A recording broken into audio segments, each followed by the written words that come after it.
Welcome to the deep dive, everybody.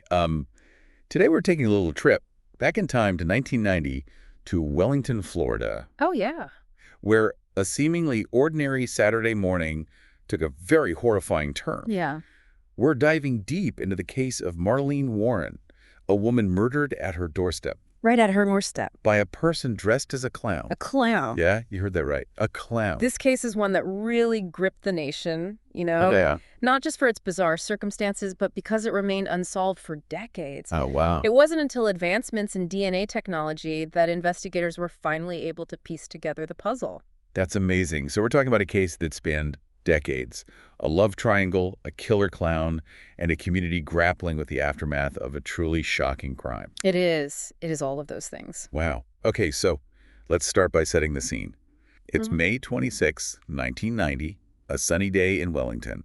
Marlene Warren is at home with her son Joseph when a white Chrysler LeBaron pulls up in her driveway. Now, Wellington at this time was a relatively quiet, affluent community. Okay. Not the sort of place where you'd expect a brutal crime to take place, so you can imagine the shock when a person dressed as a clown emerged from that car. A clown. It's almost like something straight out of like a horror movie. Exactly. And the details are chilling. It wasn't just any clown costume. We're talking full makeup, an orange wig, a red bulb nose, the whole 9 yards. The clown was carrying a bouquet of carnations and two balloons, one depicting Snow White, the other a Mylar balloon that said, "You're the greatest."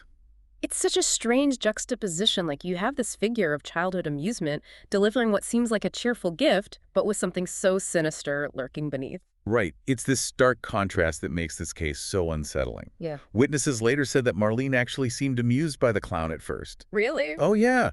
She even commented to her son, how funny. Knowing what happens next, that detail is just heartbreaking. Absolutely. When Marlene opened the door, the clown extended the gifts and then, without a word, pulled out a .38 caliber revolver and shot her in the face. Oh my God, in front of her son. Yes. Joseph, who was 22 years old at the time, witnessed the entire horrific event. He later described the clown's eyes as evil. I can't even imagine the trauma of that moment. The clown calmly walked back to the LeBaron, got in the passenger seat, and the car sped away. Marlene, critically wounded, was rushed to the hospital, but tragically, she died 2 days later. So who was behind the mask? I mean, that's the question that haunted investigators, Marlene's family, and the entire community for years. Initially, the focus was on finding the white LeBaron. Okay. Police recovered it, abandoned in a supermarket parking lot just 4 days after the murder. Okay. But despite dusting for fingerprints and interviewing potential witnesses, there just wasn't enough evidence to make an arrest. So the investigation hit a wall. Not quite, because there was already a prime suspect, Marlene's husband, Michael Warren. Why was Michael considered a suspect so early on? Well, there were already whispers about trouble in their marriage. Michael owned a successful used car dealership, and rumors were circulating that he was having an affair with a woman named Sheila Keen who worked for him. Ah, so the classic love triangle. Exactly. Sheila worked as a repo woman for Michael's dealership. She was known for being tough, assertive, even intimidating. Some people even described her as having a dark side. So, from the outset, investigators saw a potential motive. A husband wanting to get rid of his wife to be with his mistress. Exactly. And there were other details that fueled suspicion. Michael was known to have a quick temper and had been involved in some shady business dealings in the past.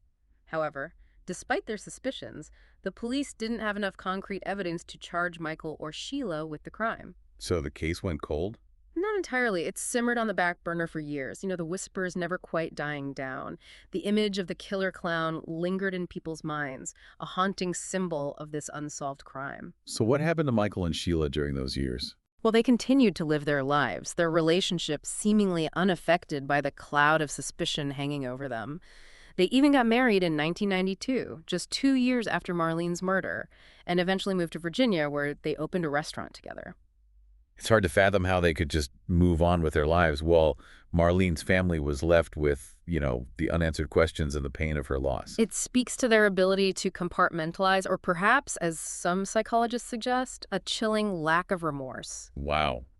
So for almost a decade, the case remained unsolved. The killer clown became a chilling local legend, a symbol of unanswered questions, and the fear that justice might never be served. But the story doesn't end there. Okay. The investigation was revived in 2002 when the Palm Beach County Sheriff's Office formed a cold case squad.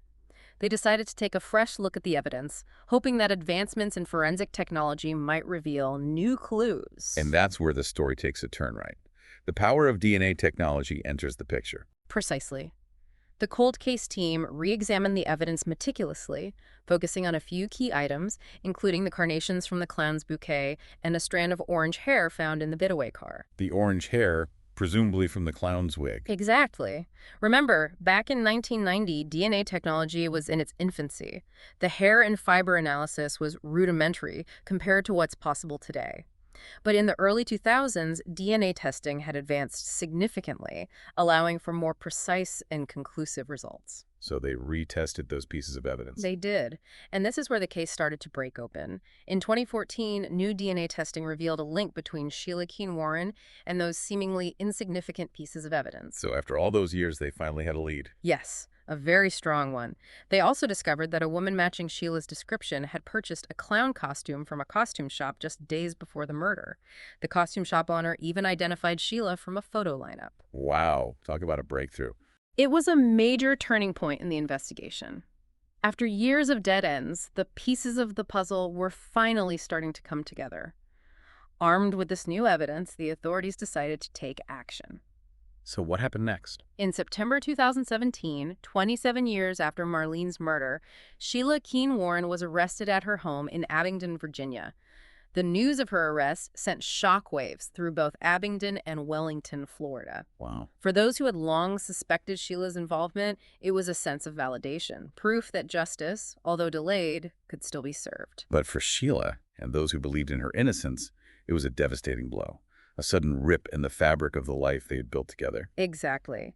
Sheila was extradited back to Florida to face charges of first-degree murder and the use of a firearm during the commission of a felony. So after decades of living under the radar, she was finally being held accountable for her alleged actions. Yes, but the legal battle was far from over. Sheila maintained her innocence, and her defense team argued that the DNA evidence was circumstantial and that the case, after so many years, was unreliable. The case was said to be a dramatic showdown, a battle between the prosecution, armed with new scientific evidence, and the defense, determined to cast doubt on a case built on decades-old memories and circumstantial evidence. It's a fascinating look at how the legal system grapples with cold cases, where time can both erode and reveal the truth.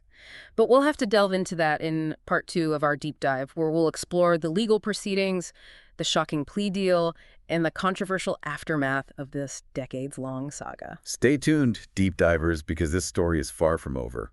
We'll be right back. Welcome back to the deep dive. We left off with Sheila Keen-Warren's arrest in 2017, a stunning development in a case that had gone cold for nearly 3 decades. It was a moment that, many, especially Marlene's family, thought would never come. And as Sheila awaited trial, the nation watched, captivated by this bizarre and chilling tale of, a killer clown injustice seemingly delayed. The trial was set to be this high-stakes legal battle. Yeah. Pitting the prosecution, armed with DNA evidence and witness testimonies, against Sheila's defense team, who were determined to poke holes in a case built on events that happened, nearly 30 years prior. I imagine after so much time, building a solid case must have been incredibly challenging for the prosecution. You're absolutely right. Time can be a double-edged sword in legal cases. On the one hand, memories fade, witnesses disappear, and evidence can deteriorate. On the other hand, time can also allow for new technologies and investigative techniques to emerge, which is precisely what happened in this case. Right. It's fascinating how advancements in DNA technology played such a pivotal role in cracking this cold case. Absolutely. Without those advancements, it's very likely that Sheila would have never been brought to justice. The DNA evidence, particularly the analysis of the orange hair found in the getaway car, was a crucial link connecting her to the crime scene. But even with the DNA evidence, I imagine the defense team put up a fierce fight, right? They did. They argued that the DNA evidence was circumstantial, suggesting that Sheila's hair could have ended up in the car through other means, perhaps through contact with Michael or someone else who had been in the vehicle. So they were essentially trying to create reasonable doubt, suggesting that the presence of her hair didn't necessarily prove she was the one who pulled the trigger. Precisely. They also attacked the credibility of the witnesses, Right. many of whom were relying on memories from decades past. Memories that could have been distorted or influenced by media coverage and public opinion over the years. It must have been a really tense and emotionally charged courtroom, as both sides presented their arguments, each trying to convince the jury of their version of the truth. It was. And as the trial progressed, the stakes grew higher. The prosecution painted a picture of Sheila as a jealous and vengeful woman who meticulously planned and executed the murder of her lover's wife, going so far as to don a clown costume to conceal her identity and create a diversion. That's a chilling image. Yeah. And I can see how it would resonate with the jury, playing into the narrative of like a cold-hearted killer hiding behind this mask of whimsy and amusement. Right. But the defense countered by portraying Sheila as a victim of circumstance. A woman wrongly accused based on flimsy evidence in the whispers of a community eager to pin the blame on someone. So they were essentially trying to like shift the narrative, making Sheila out to be a scapegoat rather than a mastermind. Exactly. They emphasized her lack of a criminal record, her successful life in Virginia, and the fact that she had remained in a relationship with Michael for years, even after the cloud of suspicion had settled over them. It's a classic legal strategy, playing on the idea that like someone who is truly capable of such a horrific act wouldn't be able to maintain a facade of normalcy for so long. Exactly. And as the trial went on, it became clear that the jury had a very difficult decision to make. They had to weigh the scientific evidence, the witness testimonies, and the competing narratives presented by both sides, all while considering the immense passage of time and its potential impact on the reliability of the case. It must have been an agonizing deliberation, sifting through decades of evidence and trying to discern the truth from like this web of memories and interpretations. It was, and the nation held its breath, waiting to see whether justice would finally be served or whether the passage of time would ultimately shield Sheila from accountability. So what was the verdict? Did the jury find Sheila guilty of murder? Well, that's where the case takes an unexpected turn. Okay. In a move that surprised many, just as the trial was nearing its conclusion, Sheila decided to enter into a plea deal with the prosecution. A plea deal. So she didn't admit to the murder outright. No, she didn't. In the plea deal, she agreed to plead guilty to a lesser charge of second-degree murder, Okay. a strategic move that allowed her to avoid the risk of being convicted of first-degree murder, which could have carried a life sentence. I see. So by accepting this deal, she was essentially acknowledging her involvement in Marlene's death, Right. but in a way that allowed her to potentially receive a less severe sentence. Precisely. It was a calculated risk, a gamble that ultimately paid off, at least in terms of reducing her potential prison time. So what was the sentence? How much time did she ultimately serve for Marlene's murder?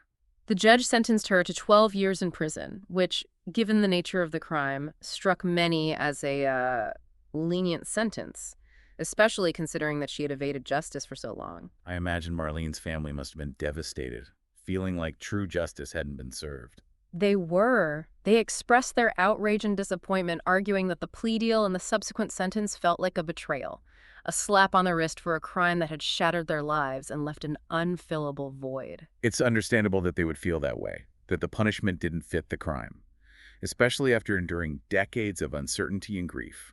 Their pain and frustration resonated with many who had followed the case, fueling a debate about the complexities of the legal system, the compromises often made in plea deals, and the challenge of balancing punishment with the possibility of rehabilitation. It's a reminder that, even when the legal proceedings conclude, the emotional and ethical ramifications of a crime can linger for years, leaving behind a trail of unanswered questions and a sense that true justice may remain elusive. It's a poignant observation, and one that leads us to an important aspect of this case that we haven't yet discussed: the psychology behind Sheila's alleged actions, the potential motivations, and the chilling symbolism of the clown disguise. Yes, let's delve into that in part 3 of our deep dive, where we'll explore the dark side of human nature and the disturbing allure of disguise that both conceals and reveals the darkness within. Welcome back to the deep dive. We've spent the last 2 parts unpacking the twists and turns of this killer clown case, from the shocking murder of Marlene Warren to the arrest and eventual plea deal of Sheila Keen-Warren. We've explored the forensic evidence, the legal battles, and the lingering questions surrounding this bizarre and tragic story. But now, I think it's time we delve into one of the most intriguing aspects of this case, the psychology behind it all. Yes.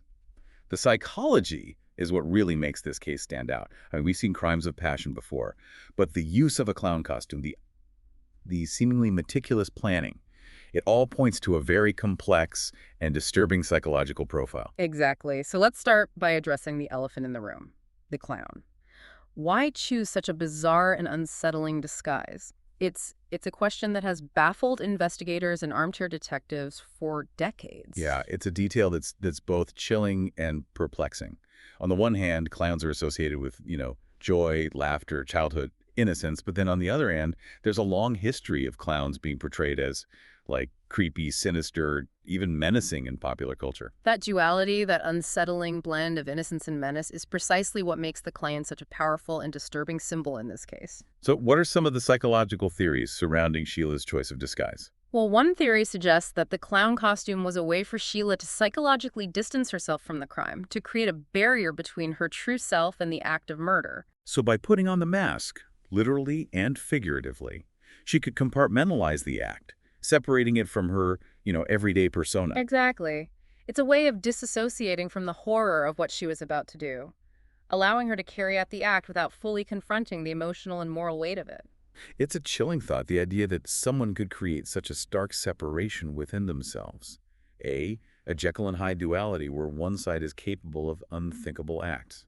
Right. It speaks to the complexity of the human psyche, the capacity for compartmentalization, and the ways in which we can rationalize or even deny our own actions. Another theory I've heard is that the clown costume was a deliberate attempt to mislead the investigation, to make the crime scene random and senseless, Mm. like the act of a deranged individual rather than a calculated murder. That's a valid point. By choosing such an outlandish disguise, Sheila might have hoped to throw the police off her scent, to create confusion and make it more difficult to connect her to the crime. It's like something out of a movie. A cunning criminal using a disguise to outsmart the authorities and create a false narrative. Exactly. But ultimately, if that was her plan, it backfired. The DNA evidence and the witness testimonies eventually caught up with her, unraveling her carefully constructed facade. It's a reminder that even the most elaborate disguises can't hide the truth forever. Science and justice have a way of catching up, even after decades. Absolutely. And while we can speculate about the motivations and the meaning behind the clown costume, we may never truly know what went through Sheila's mind on that fateful day. Right. The human mind is a complex and often enigmatic thing, capable of both great love and unimaginable darkness. But beyond the psychology of the perpetrator, we can't forget the profound impact this crime had on the victims, the people whose lives were forever shattered by this act of violence. You're absolutely right. Marlene Warren was more than just a victim in a sensationalized case. She was a mother, a wife, a daughter, a friend, a human being whose life was tragically cut short. And then there's her son, Joseph, who witnessed the brutal murder of his mother at such a young age. The trauma he endured is unimaginable. The impact of such a traumatic event on a child's development can be profound and long-lasting. It can shape their worldview, their relationships, and their sense of safety and security in the world. Yeah, it's heartbreaking to think about what he went through, the images that must have been seared into his memory, and the pain and grief he's had to carry with him all these years. And the ripple effects extend beyond the immediate family. The community of Wellington, Florida was also deeply affected by this crime. Their sense of peace and security was shattered, replaced by fear, suspicion, and a lingering unease. Yeah, it's a reminder that crime doesn't just impact individuals. It can wound an entire community, leaving behind scars that can take years to heal. Exactly. And this case, with its bizarre circumstances and the enduring mystery surrounding it, has become a part of the fabric of Wellington's history. A cautionary tale whispered from generation to generation. It's a story that continues to fascinate and disturb. A reminder of the fragility of life, the darkness that could lurk beneath the surface of seemingly ordinary lives, and the enduring power of truth and justice, even when delayed. And as we conclude our deep dive into this case, I think it's important to remember that, beyond the headlines, beyond legal proceedings, and beyond the psychological analyses, there are real people whose lives were forever altered by this tragedy. Absolutely. People who loved Marlene, who grieved her loss, and who continue to grapple with the aftermath of her murder. Their stories, their pain, and their resilience deserve to be acknowledged and honored. Well said. And I think this case also serves as a testament to the advancements in forensic science and the unwavering dedication of law enforcement officials who work tirelessly to solve cold cases, to bring closure to families, and to ensure that justice, no matter how long delayed, is ultimately served. It's a glimmer of hope in an otherwise dark and unsettling story. A reminder that even in the face of seemingly insurmountable obstacles, truth has a way of emerging. And accountability, though it may take time, can eventually prevail. Exactly. And with that, I think we've reached the end of our deep dive into the killer clown case. It's been a journey through the complexities of human nature, the intricacies of the legal system, and the enduring pursuit of justice. Absolutely. Yeah. Thank you for joining us on this deep dive. Until next time, keep exploring, keep questioning, and keep seeking the truth, no matter how elusive it may seem.